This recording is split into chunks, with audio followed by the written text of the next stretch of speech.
媽咪，我夠鐘返學啦，你快啲帶我返學校啦。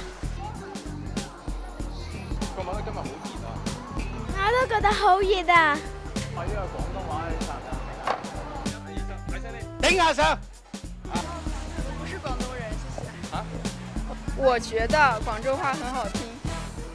改革開放30年嚟，廣州作為沿海發展先鋒，匯聚咗嚟自全國南北各地嘅人。廣東話、普通話並用係呢一個城市嘅特色。6歲着住黃色衫嘅薛乃宏讀幼稚園，而佢7歲嘅哥哥薛乃軒就讀小一。國家法律規定，以普通話作為教學語言，兩兄弟喺廣州返學上堂一定要講普通話。不過中唔中意又係另一回事。我一直都係中意個白話㗎啦。應該普通話緊要啲嘅，因為廣州話咧，你畢竟咧係生活，你喺呢度嘅，隨時都咩㗎啦，識講識聽嘅。你話普通話啲講到唔標準嘅話啦，去到其他地方都唔係幾好啦，係咪先？家長望子成龍，督促仔女要多講普通話，學校亦都俾咗學生好大壓力。本身喺肇慶成長，讀完中學轉過嚟香港入讀教育學院嘅黃祖星就話：中學時代覺得先生喺言談之間唔鼓勵學生落堂之後講廣東話，咁可能會話影響到我哋嘅表達啊嗰啲咯，因為始終覺得好多人覺得就係話，如果我哋用太多白話咧，會影響到我哋書面語嘅，堂上就要講普通話，其實已經係一個共識。你話係咪乃至於強制咧？其實未至於強制。由於咧，我哋從細到大都係一個思想教育係比較嚴格嘅，咁所以喺呢咁嘅情況下咧，學生對於老師勸喻呢啲勸喻啊，或者係佢哋所講嘅嘢，我哋都會遵從咯。點解一台手機一台車唔係一部手機一架車咧？麻雀就係一台啫。點解係包唔係手袋呢？我哋係手袋黨嚟㗎嘛。點解唔係買屋係買房呢？咁買埋個廳就點呢？同樣嚟自廣東呢一班撐粵語嘅人就話，學生哥尤其是係年紀細嘅人開始混淆廣東話同埋普通話嘅詞彙。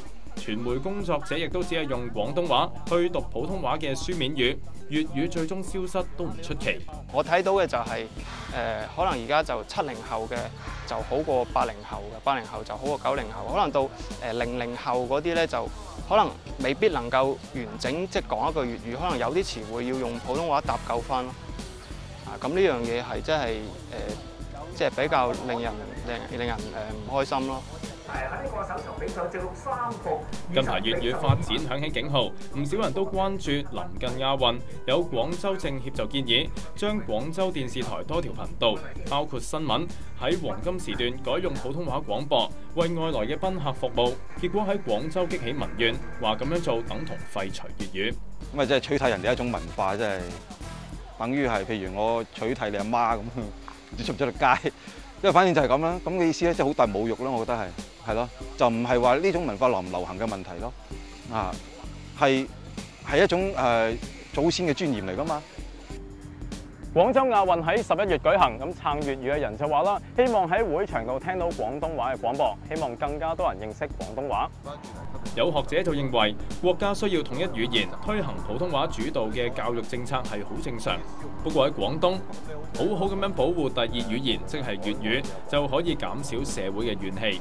如果你擔心一個地區嘅人民係懷疑政府係想滅絕一個地區文化嘅話，咁你咪喺另一方面喺教育上面做翻多啲，去鞏固翻譬如廣東省嘅文化，即係粵文化本身係一件好特別嘅地方。如果喺教育上面點樣令到啲小學生、中學生都更加認同呢個省份、認同呢個地方，咁嗰種嘅誤解會減少到。